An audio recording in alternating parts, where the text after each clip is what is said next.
Olá, meu querido amigo, minha querida amiga, que bom ter você aqui para nos estudarmos mais uma vez a nossa lição.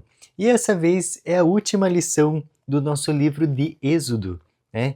Então nós estamos hoje finalizando essa lição tão importante e que a gente aprendeu tanta coisa. Então, se você quiser acompanhar novamente os estudos dessa lição aqui, vão estar aí numa playlist no canal, ok? E outra informação que eu gostaria de trazer é que semana que vem a gente vai começar Lições de Fé no livro de Josué. Então, para você acompanhar o nosso próximo estudo, já adquira aí a sua lição, porque vai ser sensacional também. A gente vai ver agora o livro de Josué. Outro recado que eu gostaria de dar é para você participar do nosso canal no WhatsApp. Vai estar aqui no primeiro link na descrição, ok? Participa lá, que é uma forma de eu estar mais perto de você. Vamos fazer a nossa oração para começar o nosso estudo? Querido Pai que estás nos céus, nós te agradecemos, ó Deus, pela oportunidade de estudarmos mais uma vez a Sua palavra.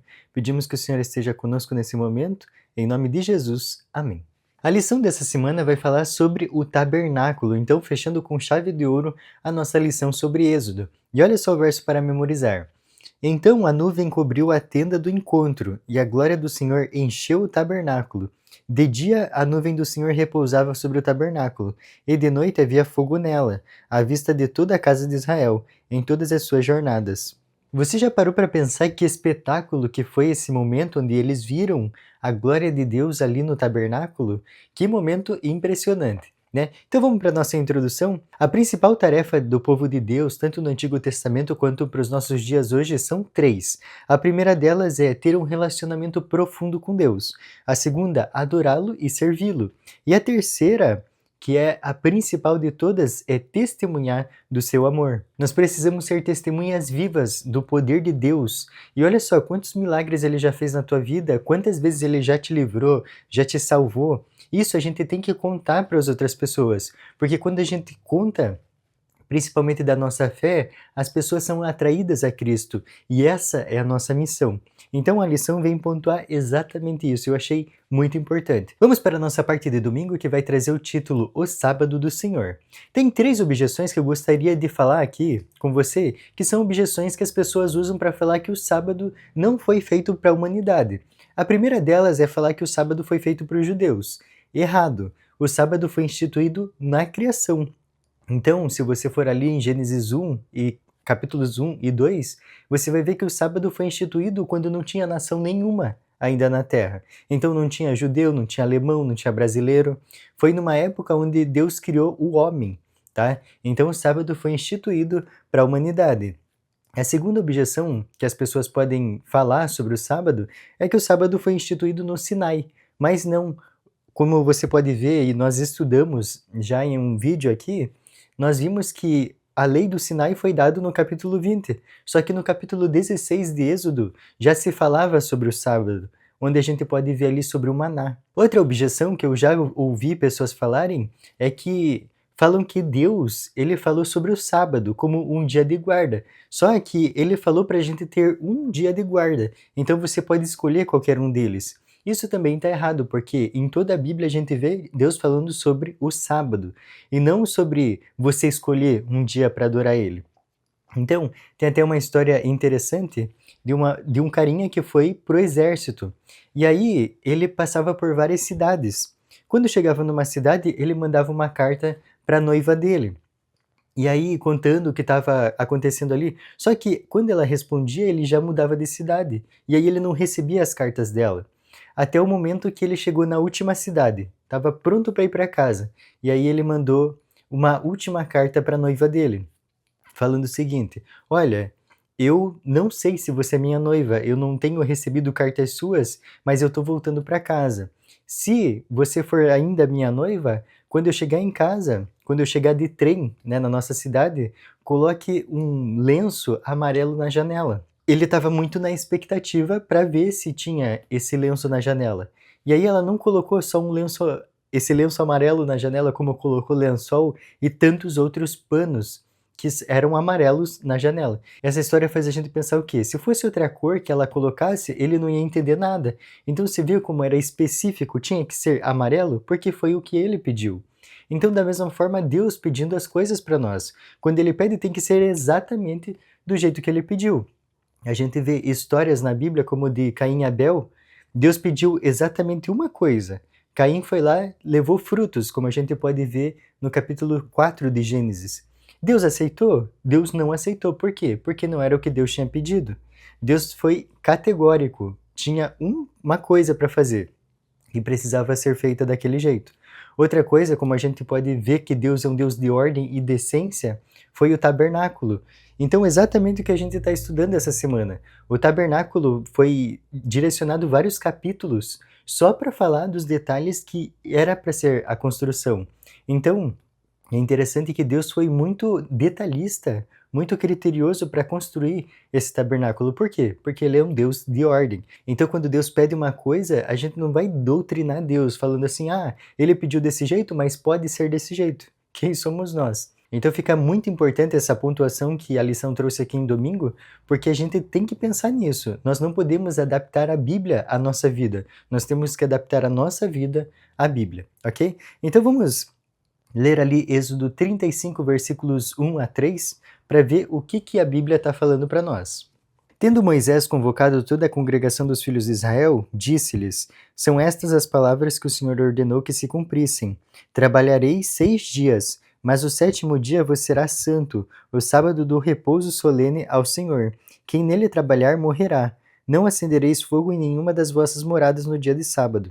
Olha só, muitos pensam que o sábado também ficou só no Antigo Testamento, mas a gente já teve um estudo aqui no quadro Ensinos de Jesus falando só sobre o sábado. Então eu vou deixar aqui no card para você poder assistir esse vídeo novamente. O sábado e sua mensagem estavam, estão e sempre estarão centrados em Deus, quem Ele é e quais suas obras poderosas. O sábado nos lembra de seus atos de criação e salvação, direcionando nosso foco para o Senhor, que deseja habitar com seu povo. Assim, o sábado e o santuário apontam na mesma direção, a presença de Deus em nossa vida. Então, você quer ter Deus na tua vida? Descanse no sábado, exatamente como ele falou, ok? Vamos para a nossa parte de segunda-feira, que vem trazendo o título Ofertas e o Espírito. Olha só que legal. Então, aqui você vai ver, como eu já falei em outros vídeos, que a gente lê essas histórias do povo de Israel e de outros profetas e de outros personagens da Bíblia num tom julgador. Mas a gente vê também que eles tinham qualidades, tá? E essa é uma das qualidades que a gente vai ver agora. Então, pega aí a sua Bíblia, que a gente vai ver agora dos versos 4 ao 9 do capítulo 35. Olha só o espírito voluntário deles.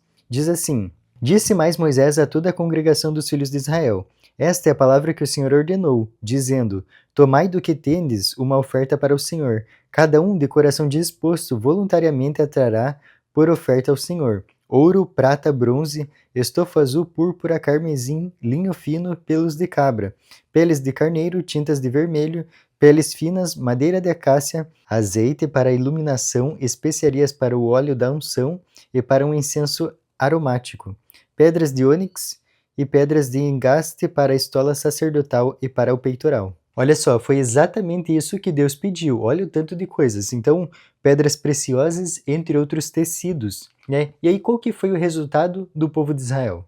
E veio todo homem cujo coração o moveu, e cujo espírito o impeliu e trouxe a oferta ao Senhor, para a obra da tenda da congregação, e para todo o serviço e para todas as vestes sagradas. Os filhos de Israel trouxeram oferta voluntária ao Senhor, a saber, todo homem e mulher cujo coração os dispôs, para trazerem uma oferta para toda a obra que o Senhor tinha ordenado e fizesse por intermédio de Moisés. Então você viu que Deus pediu e eles trouxeram, tanto homens como mulheres. E olha só o que vai dizer o capítulo 36, versículo 5.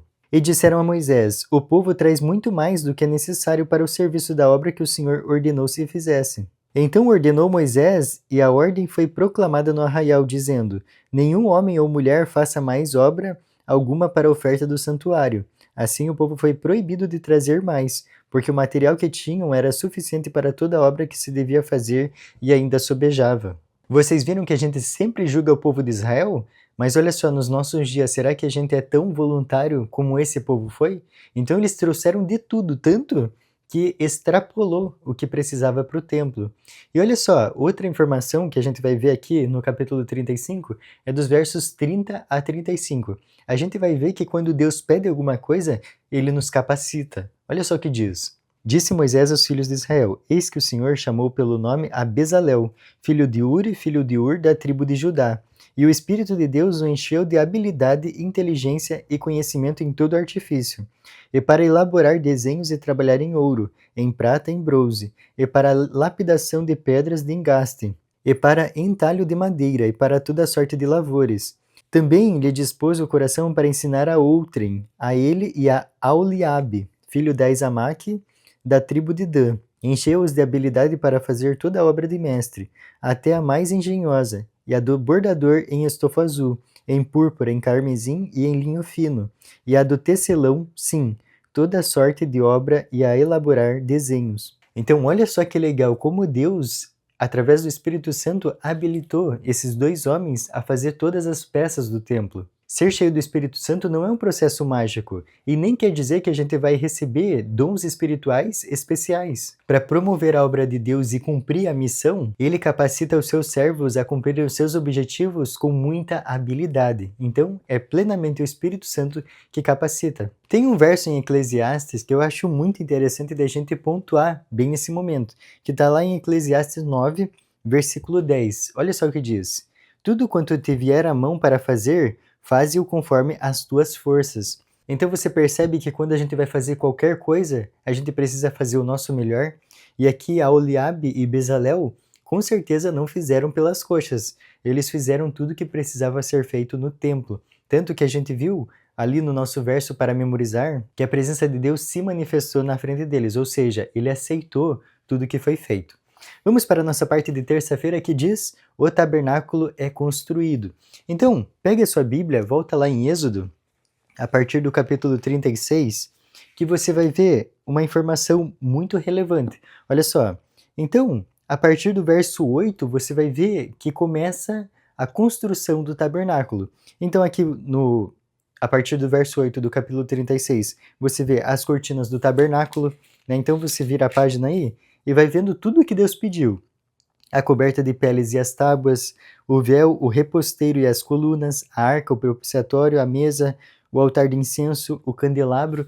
Então, várias e várias coisas que Deus pediu, vários e vários utensílios, né? E também móveis ali para o tabernáculo. Então a gente vê, através desses textos aqui, desses 3 capítulos, do 36 ao 39, o quanto Deus foi detalhista. Até parece uma leitura cansativa, mas a gente vê que Deus é um Deus de ordem e decência, como a gente vê lá em Coríntios. Os israelitas construíram minuciosamente o tabernáculo, do mesmo jeito que Moisés viu no Monte de Deus. E olha só, diversas peças foram construídas nesse momento. As cerimônias do tabernáculo expressavam visualmente as verdades do Evangelho, ilustrando o plano da redenção divina.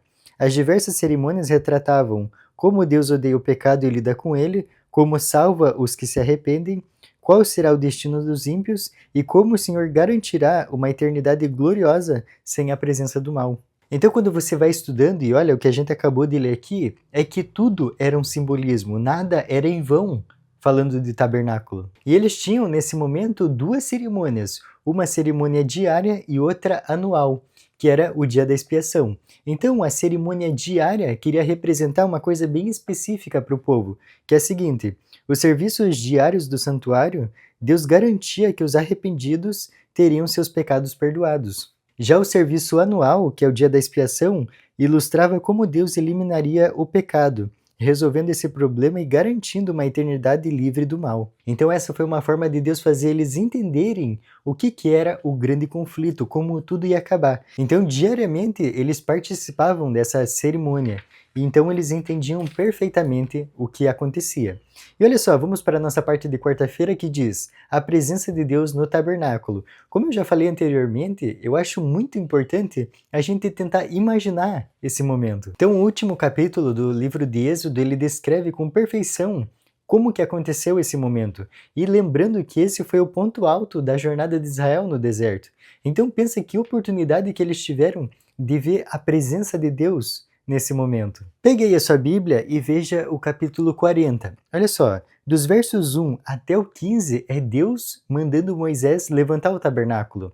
Na sequência dos versículos 16 até o 33 é Moisés levantando o tabernáculo.